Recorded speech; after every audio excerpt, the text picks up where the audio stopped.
Ya. Alhamdulillah, mudah-mudahan Bapak selalu sehat dan bisa terus membimbing kami guru-guru ini Pak untuk bisa terus mewujudkan siswa-siswa bermartabat, siswa-siswa yang cerdas, cerdas dalam akademiknya, cerdas dalam bidang pendidikan yang lainnya. Sesuai dengan eh, kesepakatan kita, hari ini kami akan mewawancarai Bapak. Sebenarnya tujuan dari wawancara ini adalah untuk memenuhi tugas kami dalam pembelajaran guru penggerak di modul 3.1 yang berjudul keterampilan mengambil keputusan yang berisi 4 paradigma dilema etika, 3 prinsip berpikir, dan 9 langkah pengambilan dan pengujian keputusan. Baik Bapak, bisa kita mulai? Boleh, lanjut aja. Nggak mengganggu kan Pak? Enggak. Dari sekian selama Bapak menjadi kepala sekolah, mungkin banyak kasus-kasus yang Bapak temui. Bisa saja mungkin kasus dengan siswa, kasus dengan guru, bahkan kasus dengan warga sekolah. Kira-kira dari sekian kasus yang Bapak temui, bagaimana cara Bapak mengidentifikasi kasus tersebut? Apakah sesuai dengan dilema etika atau bujukan moral? Sebenarnya kalau kasus dua-duanya ada. Yang jelas kasus ini kita lihat dulu yang disampaikan oleh BK dan siswaan. Baru kita lihat berat atau setengah berat. Yang masuk kemari berat dan setengah berat. Kalau ringan-ringan aja nggak sampai kemari. Nah, ringan-ringan diselesaikan ada ringan oleh guru, ada ringan oleh wali kelas, ada ringan oleh BK. Tapi kalau sudah masuk kemari kita harus identifikasi dulu, kita lihat kasusnya. Kalau memang kasusnya berat, ini kembali ke aturan aja. Tapi kalau setengah berat, sebenarnya di aturan nggak ada setengah berat ya. Ya sedang. Ini rasa kasihan, bisa kita lakukan pembinaan. Yang jelas sekolah bukan kantor pengadilan. Jadi kasus ringan itu kalau masih bisa diselesaikan guru, bisa diselesaikan BK, bisa diadakan penyelesaiannya. Namun kalau ada kasusnya berat, bisa kembali ke aturan, gitu ya Pak ya? Betul, ya Pak. Baik Pak, saya lanjut ya Pak ya. Nah seperti yang Bapak ceritakan, Bapak sudah menjumpai beberapa kasus. Nah baik itu kasus yang berat, ringan dan lainnya. Nah sekarang saya ingin bertanya, bagaimana Bapak dalam pengambilan keputusan atas sebuah kasus yang sudah Bapak pernah lalui, begitu Pak? Ya baik, itu tadi kalau masih sedang, ini kita lakukan pembinaan, langkah-langkahnya pembinaan, itu kan siswa kita, bukan musuh kita, bukan gerombolan dia, anak didik. Sekolah satuan pendidikan ini bukan sebuah pengadilan. Tapi kalau sudah kasus berat ini juga kita lihat, bisa nggak kita lakukan pembinaan? Kalau nggak bisa kita lakukan pembinaan, ini jelas harus kembali ke aturan. Contoh, kalau siswa bawa narkoba, itu nggak ada ampun, sesuai dengan aturan. Bawa pisau ke sekolah nggak jelas tujuan, pakai sarung, berarti sudah merencanakan pembunuhan. Ini kasus berat. Ini juga harus kita tegaskan, apakah dia memilih sekolah lain? Ya, kita memang nggak boleh langsung memecat. Cari sekolah lain. Dia juga nggak bisa sukses di sini. Hijriah namanya. Pindah dia tempat belajar. Tapi kita tegas, kalau sudah kita suruh pindah, dia nggak boleh lagi balik lagi. Kita tegas, konsisten, nggak boleh ABCD. Seorang kepala sekolah kalau udah diluluskan besok panggil lagi, oh ini nggak boleh A, harus B. Ini nggak boleh. Apalagi ibu nanti ini kan calon kepala sekolah. Ke depan bisa kepala sekolah. Kalau sudah keputusan, itu harus konsisten dan kuat. Tidak boleh buyar. Nggak boleh mengulangi lagi nanti. Nanti panggil lagi guru-guru, ini harus kita robah. Kalau sudah sama juga penentuan naik kelas atau tidak, lulus atau tidak lulus. Kalau sudah diputuskan di Dewan Guru, nggak boleh terulang lagi, nggak boleh kumpul lagi, rapat ulang. Nah, ini nggak boleh. Ini nggak akan jalan di sebuah aturan. Memang betul kurikulum merdeka, tapi bukan merdeka segala-galanya. Bukan suka-suka orang, bukan niat orang macam-macam. Nah, seperti itu. Itu yang kita lakukan. Iya, berarti dari yang Bapak ceritakan barusan, berarti Bapak terlebih dahulu dalam pengambilan keputusan tersebut, Bapak harus identifikasi dulu nih, apakah kasus ini memang harus langsung dengan peraturan, langsung dengan peraturannya mau dikeluarkan siswanya atau masih dibina begitu ya Pak Iya, ya, dalam hal pengambilan keputusan Iya, ya Pak ya. betul. Oke Pak, terima kasih Pak. Oke, baik, Ya. Bapak, saya izin lanjutkan. Ya. Nah, tadi kurang lebih saya sudah mendengar Bapak sudah menjelaskan langkah-langkah dalam pengambilan keputusan. Nah, sekarang yang mau saya tanyakan adalah dalam proses atau langkah-langkah mengambil keputusan tersebut, prinsip apa yang biasanya Bapak gunakan begitu? Yang pertama kita lihat kasus dulu. Kasus dulu ini nggak lupa kita, sedang atau berat. Kalau yang sedang ini masih kita bisa lakukan pembinaan, ini azas kekeluargaan. Begitu juga yang berat, nggak bisa dibina lagi, memang azas kekeluargaan, pendekatan. Kita bujuk dia agar dia binalah ke sekolah lain. Penyakit ini bisa di tempat lain, kan di tempat kita. Karena sudah fatal dia. Apalagi di kelas 12. Kelas 12 katanya nggak boleh memecat lagi siswa. Kita bukan memecat ya, melakukan pembinaan tapi dia belajar di tempat lain. Jadi yang jelas dalam menyelesaikan ini kita nggak boleh emosional. Langkah-langkah itu harus ada pendekatan, azas kekeluargaan, azas musyawarah. Itu harus yang kita lakukan. Kalau kita dengan emosional, nanti jadi berantem di situ. Dengan arogan, nah itu bukan seorang pemimpin. Pemimpin nggak boleh arogan, nggak boleh ngomong-ngomong. Orang boleh ngamuk, kita nggak boleh ngamuk. Kita harus punya AC di dalam badan kita, pendingin. Ya, kalau misalnya orang sudah dingin, kita bisa panasin, bisa memacu, bisa mensport, agar bisa energi gitu. Bukan memanaskan dalam situasi yang nggak benar, tapi bisa mengasih energi positif. Nah itu harus dilakukan seorang pemimpin. Iya, saya setuju Pak. Jadi Ya. intinya musyawarah ya Pak. Musyawarah. Baik Bapak. Baik Bapak, dari pengambilan keputusan tersebut, saya dengar tadi bahwa keputusannya itu harus benar-benar memenuhi syarat dan ketentuan yang berlaku. Jadi dalam hal ini, menurut Bapak hal apa saja yang bisa mendukung untuk pengambilan keputusan tersebut? Hal-hal apa saja yang efektif yang mendukung dalam pengambilan keputusan tersebut? Yang mendukung jelas kita harus tanya dulu sama guru BK. Sebelum ketemu dengan pihak keluarga yang bermasalah, ketemu BK dulu. Kemudian ada wali kelas, kita tanya wali kelas, kita panggil wakil siswa, kita rembuk. Kalau memang masih bisa kita bina, begitu hadir nanti kita jadwalkan dengan yang punya masalah ini, itu bisa kita selesaikan. Tapi kalau memang juga sudah keberat, ini juga harus kita selesaikan. Ini semua seperti saya jelaskan tadi, pendekatan sangat perlu, musyawarah sangat perlu. Bukan orang salah itu nggak perlu musyawarah. Yang nggak bisa musyawarah di pengadilan. Ini kan lembaga pendidikan, bukan lembaga pengadilan, bukan membinasakan siswa. Kita harus bisa bina siswa. Ya sudah berapa banyak? Contoh BP itu kan melakukan pembinaan dan pengembangan diri anak-anak. Bukan hanya anak bermasalah aja yang kita bina. Anak yang nggak bermasalah kita bina. Karena kita lupa, yang bermasalah aja kita bina. Yang nggak bermasalah ini perlu pembinaan, pengembangan diri, bakat dia mau kemana, tujuan kemana, pilih kampus mana, tujuannya apa, itu dari kelas 10. Kita harus petakan. Nah, maka nanti di tahun pelajaran depan, kelas 10 sudah kita petakan. Berapa orang ini yang kira-kira niat kedinasan. Ini kita lagi buka kelas beasiswa internasional. Ya. Ini bulan-bulan sudah hadir kemarin. Rencana kami mau audiensi minimal Singapura, minimal Malaysia. Jadi pembinaan ini bukan orang bermasalah aja. Ya sama seperti tanaman. Tanaman itu masih bagus. Apa nggak perlu pupuk? Perlu antisipasi yang lain. Nah, jadi yang dikasih pupuk ini bukan yang sudah digigit tikus. Bukan yang bermasalah. Pembinaan ini bisa juga pada siswa yang pintar, siswa yang bagus, perlu dilakukan. Apalagi siswa yang punya problem. Jadi intinya perlu kolaborasi ya Pak, dengan jalan musyawarah dan kerjasama. Kerjasama yang baik. Ya, gitu, Pak. ya. Dengan siswa perlu kerjasama, orang tuanya sangat perlu kan? Iya Pak. Ya. Baik Pak. Ya. Oke Pak, saya lanjut ya Pak ya. Jadi Bapak tadi sudah bercerita bahwa kalau dalam suatu kasus itu Bapak biasanya melakukan kolaborasi begitu ya Pak ya. Kemudian sudah memetakan atau mengidentifikasi terlebih dahulu apakah kasus ini berat atau bagaimana.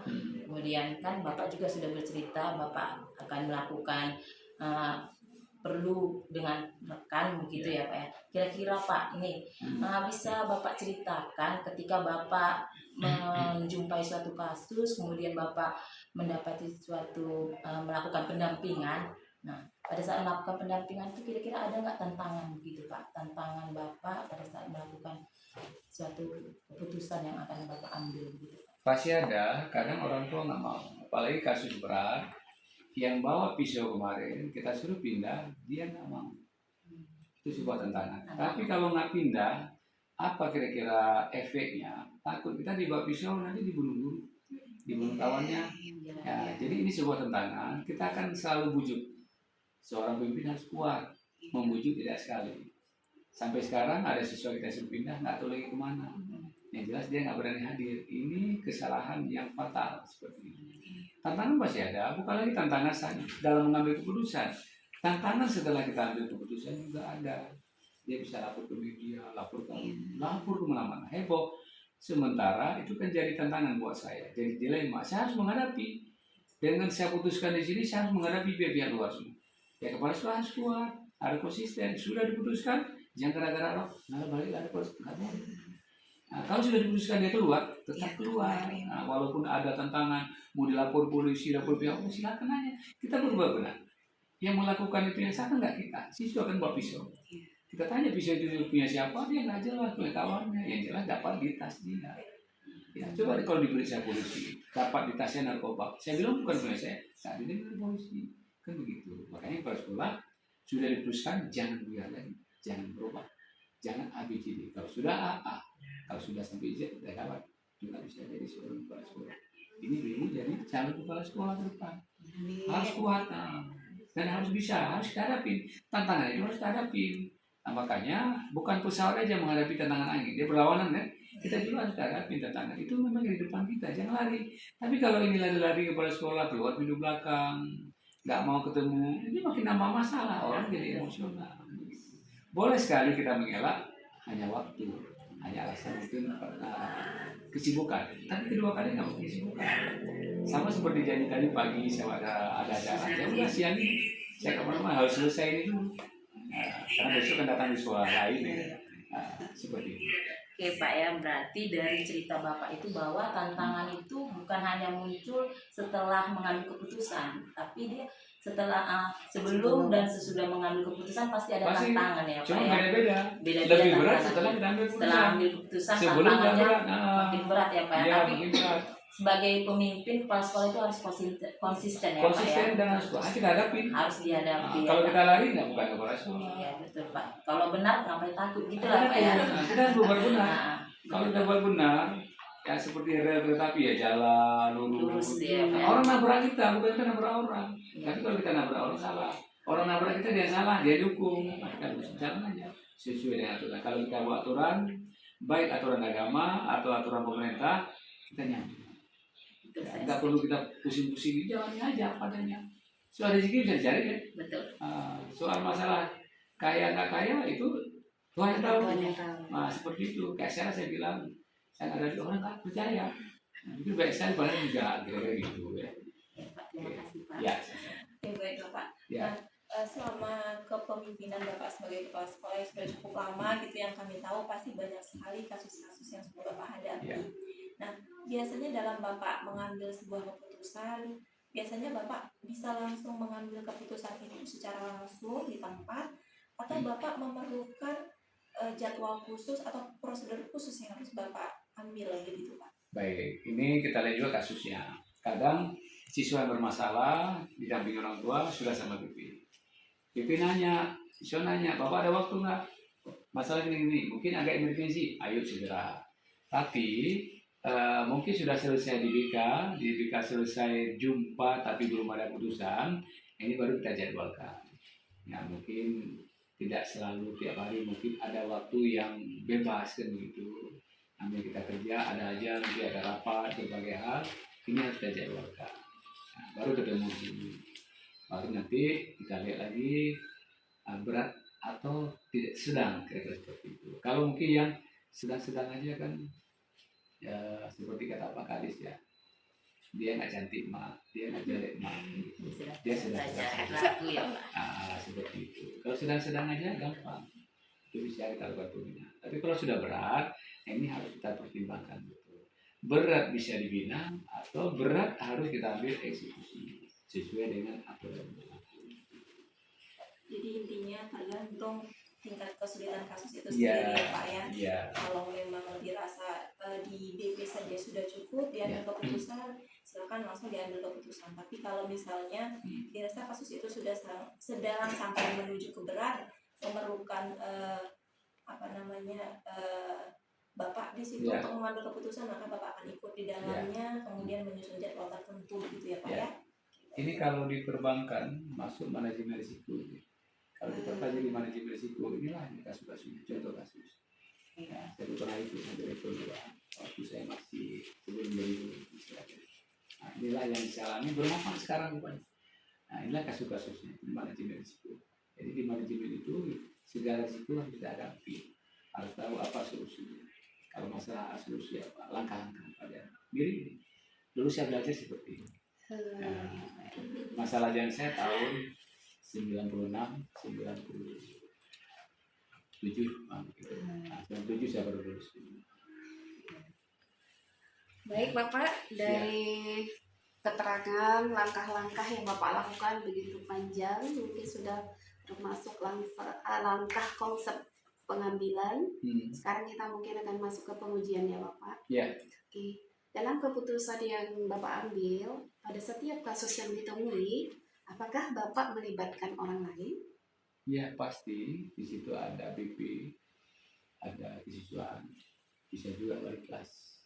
Itu orang tua yang kedua di sekolah. Iya, Yang Pak, pertama kan ibu kandung. Iya, Pasti Pak. ada. Iya.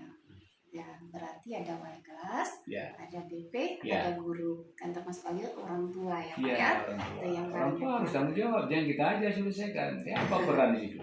Tanggung jawab apa? Sekolah bukan tempat nitip anak. Dan jangan dia nggak peduli, harus peduli orang tua. Nah, makanya orang tua yang udah ketemu saya, anak-anak yang mungkin agak-agak sedikit bandel, agak mengalah dia. Ya bu kemarin kan, nah, nggak ada dia di sana mencuat-cuat, sini diam aja dia. Nah, karena kita harus jiwain dulu wajah orang tua. Misalnya wajah ibu, face ibu gini, ibu masuk pasti ada problem ABCD. Nah, ini harus dijiwai. Makanya calon kepala sekolah ini ketemu orang harus dijiwai. Bukan ilmu dukun, bukan. Psikologi seseorang, karakter seseorang seperti itu. Jadi beda ya psikologi orang seseorang dan karakter seseorang. Itu dibedakan. Nah, masuk psikologi ini kan kejiwaan. Nah, bukan sakit jiwa, maaf. Bukan, ya kan? Jadi kalau ini bisa dijiwain, kita bisa menghadapi segala sesuatu dengan siapa aja bisa. Yang penting orang datang marah-marah, kita marah lagi, nggak boleh. Orang datang marah bawa es lagi. Minimal orang marah itu kita tetap aja, nggak ada orang marah sampai 2 jam, bisa meninggal. Marah 1 hari nggak ada. Mungkin ibu-ibu pernah dulu merepek sama suami, kan nggak lama-lama merepek kan, nggak boleh lama-lama. Marah sebentar aja, tapi kalau ada yang marah bisa pecah pembuluh darah. Orang kalau saya pernah marah, pecah pembuluh darah, bawa ke rumah sakit, ya masuk rumah masa depan. Masa depan nggak balik lagi. Jadi Pak, ini kalau dia kasusnya sederhana atau sedang gitu ya Pak, melibatkan orang lain di sekitar kita. Ya, ya. Kalau dia kasus besar pasti sudah lebih banyak lagi yang ikut serta di dalamnya. Ya, besar kita lihat kalau sudah menjurus sampai narkoba, kita harus panggil polisi. Yang tahu benar narkoba tidak, polisi kita kan nggak kenal, nggak bisa kita tandakan. Harus didampingi oleh pihak aparat juga, pihak hukum. Kalau kita nggak bisa selesaikan, serahkan aja pihak hukum. Clear. Nah itu nggak perlu lagi cari sekolah kemana lagi, nggak perlu. Baik, Pak ya. Untuk kasus yang besar ya Pak. Kasus itu yang paling besar, yang tidak ada toleransi. Iya, baik Pak. Ya Pak, saya lanjut ya Pak ya. Ya. Jadi kan kita sudah dengar nih Bapak ada kasus, bagaimana cara pengambilan kasus, keputusan yang akan diambil, kemudian siapa saja yang terlibat dalam pengambilan keputusan tersebut. Nah, apa komitmen Bapak yang Bapak ambil untuk kedepannya terhadap kasus yang sudah diambil keputusan Pak, komitmen? Ya komitmennya yang sudah diputuskan, baik yang sedang itu dilakukan pembinaan, kita komitmen melakukan pembinaan sampai di mana berubah. Kalau nggak berubah kembali lagi ke berat tadi. Kalau nggak berubah, Tapi kasus berat yang telah kita putuskan itu harus komit. Jangan nanti gara-gara nggak komit panggil lagi bapak ibu. Ini kita rubah lagi lah, masuk aja dia ke sekolah, nggak boleh dikeluarkan, nggak boleh dipindahin. Nah ini nggak boleh. Setiap diambil keputusan, seorang kepala sekolah itu harus komit dan menjalankan apa yang diputuskan. Kalau ya ringan lakukan pembinaan sampai di mana, berubah nggak si anak, bermanfaat nggak yang kalau pembinaan, diawasi nggak, diawasi. Kecuali itu mengawasi, BP itu juga mengawasi. Kalau yang berat harus komit, apapun risiko harus dihadapi. Itulah sebuah tantangan dan dilema yang sudah kita putuskan yang berat. Berarti memang Bapak tetap komitmen terhadap keputusan terakhir yang sudah diambil ya Pak ya. Ini ada dua orang siswa di sini. Yang satu Bapak bisa. Sekarang ada kasus yang memang lagi Bapak tangani, kalau keputusan dibina terus ya Pak ya. Dibina terus. Dan saya tanya terus ini sampai di mana.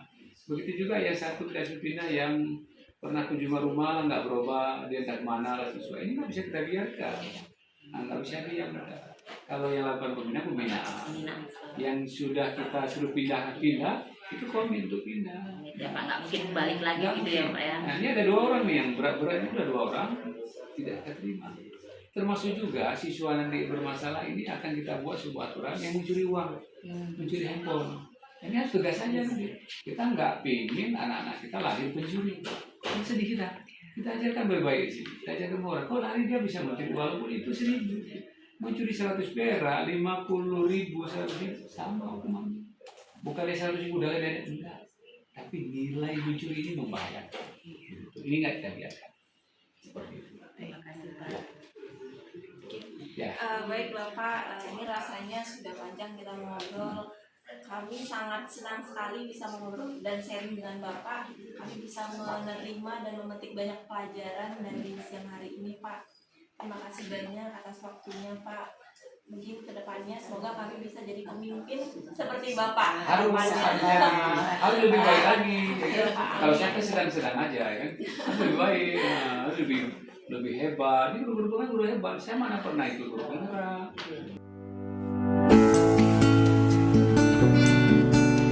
Assalamualaikum Bapak.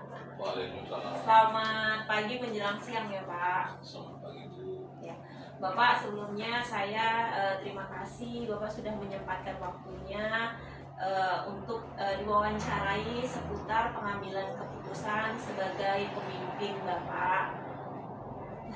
Nah, Bapak saya minta waktunya untuk beberapa menit ke depan. Ada beberapa pertanyaan yang ingin saya tanyakan kepada Bapak.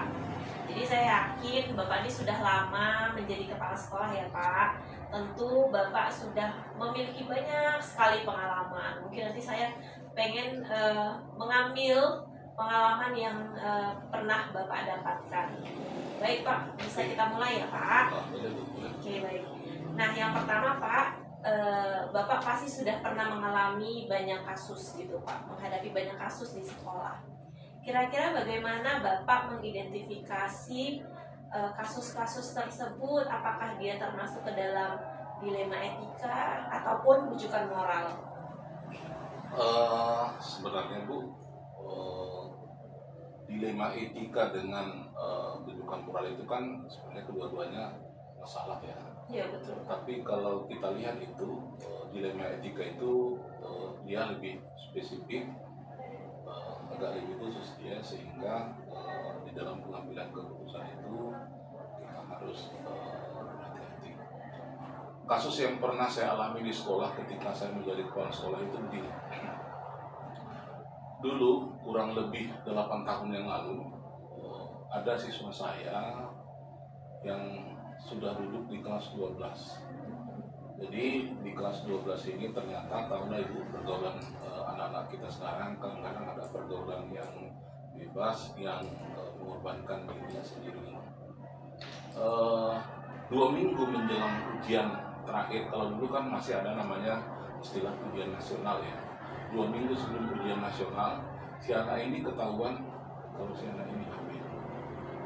Oleh guru dan wali kelas dan juga guru bimbingan konseling yang ada di sekolah itu langsung memanggil anak itu, ditanya dan lain sebagainya.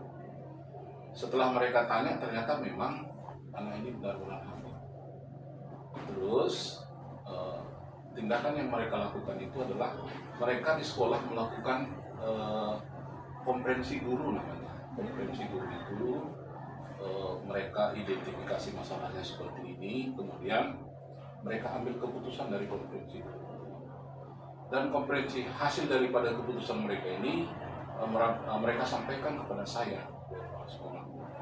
Dan pada saat itu keputusan yang diambil oleh si guru ini adalah siswa harus dikeluarkan dari sekolah. Dalam artian si siswa ini kan tidak bisa lagi mengikuti ujian nasional.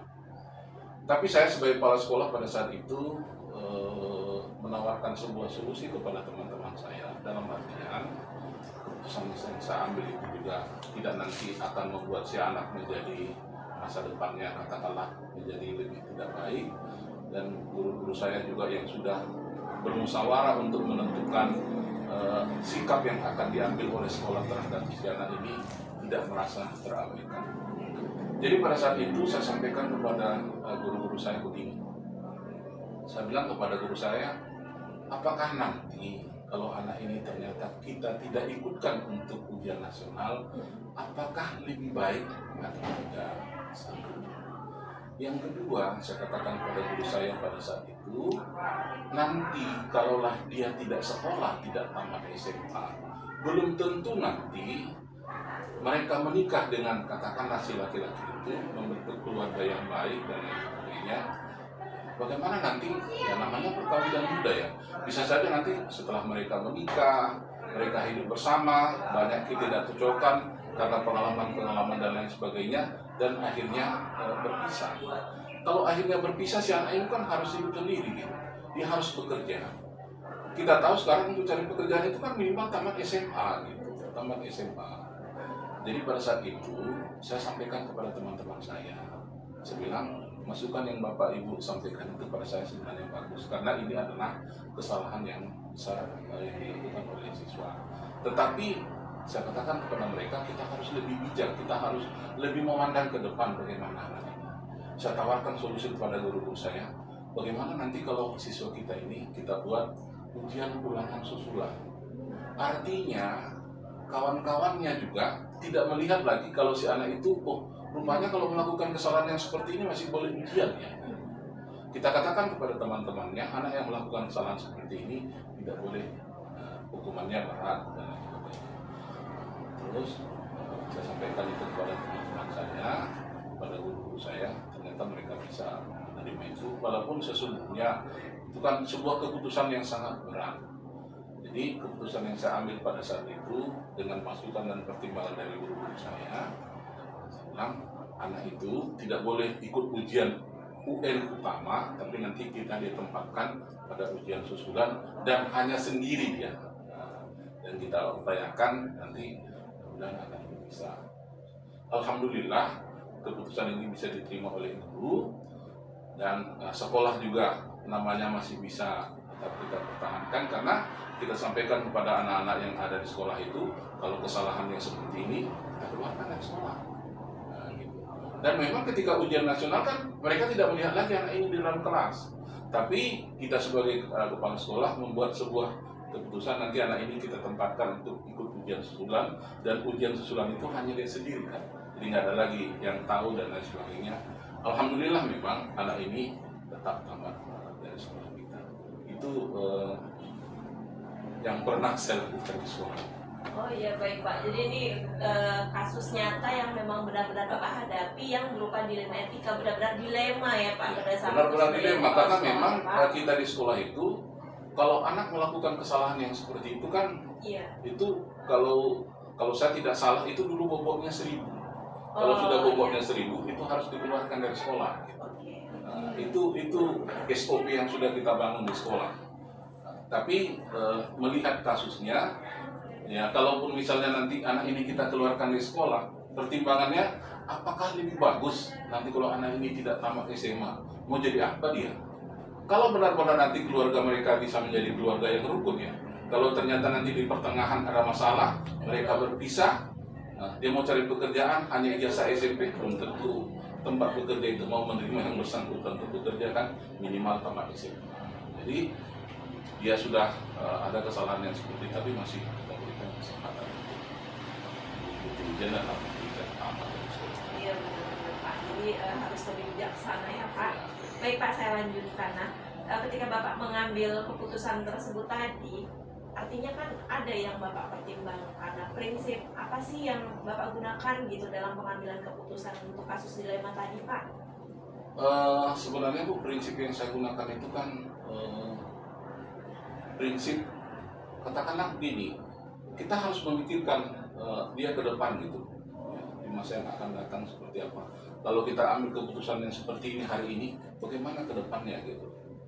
Kalau kita ambil seperti ini, ke depannya seperti apa, negatifnya, positifnya seperti apa. Kalau seperti ini, apa positifnya dan apa negatifnya. Dan biasanya kalau saya di sekolah itu dalam mengambil keputusan, selalu yang saya pertimbangkan itu mana lebih besar manfaatnya daripada mudaratnya gitu. Kalau manfaatnya lebih besar daripada mudaratnya, barangkali itulah keputusan yang akan kita eksekusi, yang akan kita lakukan. Ya, jadi berarti saya simpulkan berarti keputusannya berbasis hasil akhir ya Pak. Ya. Jadi melihat ke depannya bagaimana kita lebih bijak melihat si anak gimana kehidupan selanjutnya dengan ijazahnya tadi ya Pak. Ya, ya. Oke baik. Nah Pak, langkah-langkah atau prosedur seperti apa yang Bapak biasa lakukan gitu Pak dalam mengambil keputusan? Biasanya Bu kan begini, yang pertama dulu kita identifikasi keputusan yang akan kita ambil itu seperti apa gitu. Nah, karena jangan sampai keputusan yang kita ambil ini nanti membuat efek yang lebih banyak negatifnya daripada positifnya. Ya, betul Pak. Kemudian yang kedua adalah kumpulkan informasi-informasi yang relevan kaitan dengan keputusan-keputusan yang akan kita ambil ke depan. Kemudian kita cari beberapa alternatif, solusi alternatif yang untuk kita pilih mana yang terbaik yang akan kita ambil. Kemudian pertimbangkan juga bukti-bukti yang ada, ya. Kemudian kita investigasi opsinya apa, opsi ini, opsi ini, opsi ini, opsi ini. Berikutnya baru kita buat ambil keputusan. Setelah kita ambil keputusan juga kita lihat lagi, kita refleksikan lagi gitu, apakah keputusan kita ambil itu sudah tepat atau tidak gitu. Kalau tepat, bagus.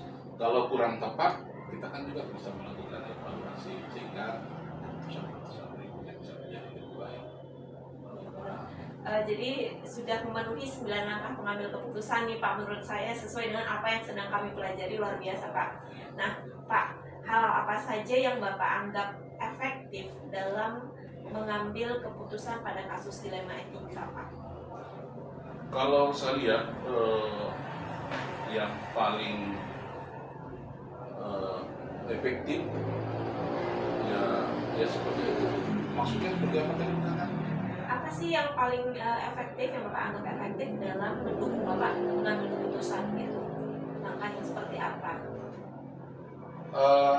Biasanya kalau saya mengambil keputusan itu tuh banyak pertimbangan-pertimbangan yang kita lakukan. Biasanya kalau saya mengambil keputusan, apalagi dilema etika itu kan agak lebih spesifik. Iya Pak, lebih ada berat. dilema. Jadi kita membutuhkan pertimbangan dari teman-teman yang lain. Iya Gitu ya. betul Pak. Kalau di sekolah itu kan ada wakil kepala sekolah, ada guru bimbingan konseling. Karena guru bimbingan konseling ini kan punya pengalaman mereka untuk menyelesaikan kasus-kasus yang ada di sekolah gitu. Kemudian ada guru senior, ya.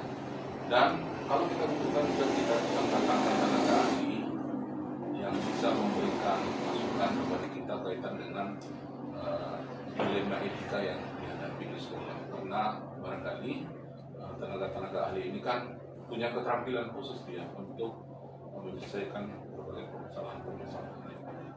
Saya di sekolah itu tidak menutup diri tuh untuk hal-hal yang seperti itu.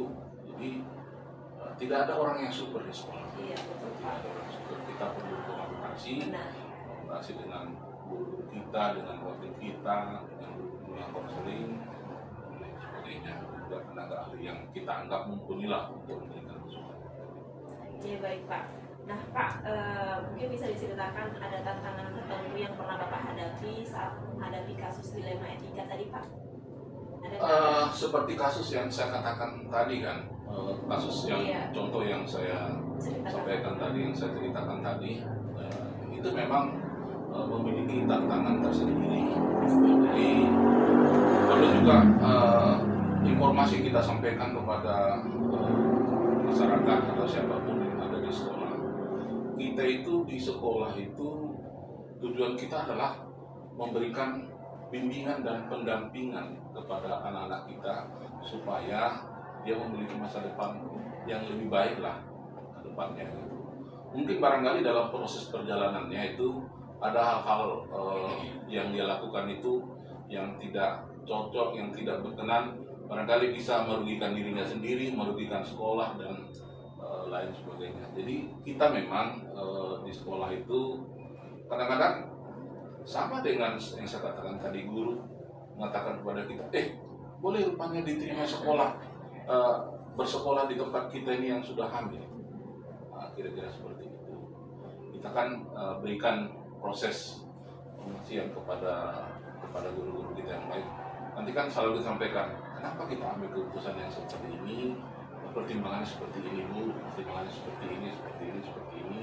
Kita sampaikan sebuah proses penyadaran bahwa keputusan yang kita ambil itu memang yang terbaik untuk anak-anak. Iya baik Pak. Jadi saya menangkapnya tantangan ini datangnya bisa dari dalam sekolah itu sendiri sebenarnya ya Pak ya. Ya bisa tantangannya dari dalam, bisa juga tantangannya bisa dari luar. ya baik betul Bapak. Nah Pak, kemudian ketika Bapak mau mengambil keputusan, biasanya Bapak akan mengambil keputusan itu langsung di tempat saat itu juga, atau Bapak butuh jadwal atau waktu tertentu atau prosedur tertentu yang harus Bapak lewatin gitu untuk memutuskan suatu kasus misalnya? Kalau kita baca literatur kan Bu, kasus itu kan secara garis besarnya ada dua, ada rujukan moral, itu kan antara ya atau tidak, itu barangkali tidak terlalu sulit gitu ya. Yang paling sulit itu kan dilema etika, itu butuh proses, butuh pertimbangan yang sangat matang, karena benar peluang yang benar kan gitu. Iya. Nanti jangan sampai salah kita dalam mengambil keputusan itu, sehingga efek negatifnya jauh lebih besar daripada efek positifnya. Jadi memang kita perlu waktu, perlu proses yang lebih panjang dibandingkan dengan rujukan moral, sehingga pertimbangan yang kita ambil itu, keputusan yang kita ambil itu memang keputusan yang benar-benar terbaik. Ya, setuju Pak. Jadi kita lihat lagi berarti kasusnya seperti apa ya Pak ya. Jadi perlu waktu yang atau proses yang agak lebih panjang kalau memang kasus itu cukup berat kita rasa. Baik Pak, ada tidak seseorang atau mungkin faktor-faktor yang selama ini mempermudah Bapak atau membantu Bapak dalam proses pengambilan keputusan? Yang selama ini saya lakukan di sekolah itu, saya banyak berdiskusi dengan teman-teman yang lain. Karena kalau menurut saya, sebuah keputusan yang diambil oleh orang yang lebih banyak, itu barangkali hasilnya jauh lebih bagus dibandingkan dengan keputusan yang diambil oleh diri kita sendiri gitu. Jadi saya dalam mengambil keputusan itu banyak berdiskusi dengan teman-teman saya, dengan guru-guru, bahkan bila perlu siswa pun saya ajak berdiskusi kaitan dengan keputusan yang akan kita ambil. Karena bagaimanapun kan sebuah keputusan itu manfaatnya untuk siapa? Untuk siswa kah? Untuk guru kah? Untuk masyarakat kah? Untuk pegawai kah? Gitu.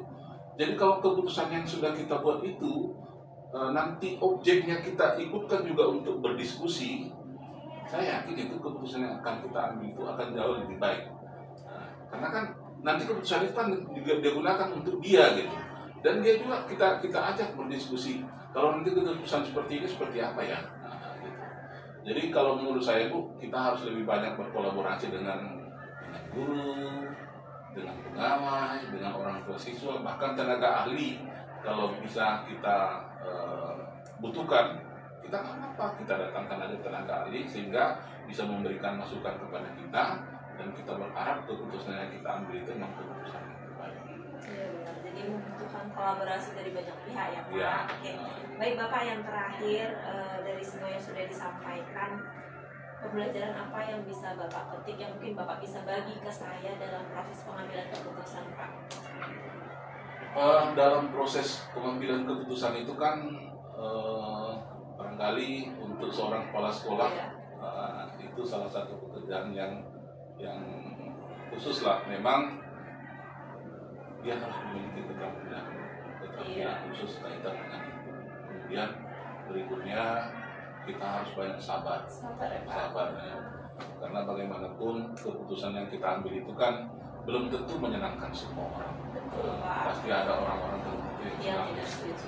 Tapi barangkali dengan kesabaran yang kita miliki itu, sembari waktu berjalan, barangkali situlah ada proses yang bisa nanti berinteraksi sehingga keputusan yang sudah kita ambil itu memang keputusan yang terbaik untuk semua, bukan keputusan yang terbaik untuk kita, tapi yang terbaik untuk semua. Ada proses lah untuk proses. Oke baik Pak, berarti di sini sebagai kepala sekolah kita harus lebih sabar, kemudian dalam mengambil keputusan harus memikirkan kebermanfaatan dan positif bagi semua pihak, tidak di satu sisi saja gitu ya Pak ya. Baik, terima kasih Bapak atas waktunya hari ini.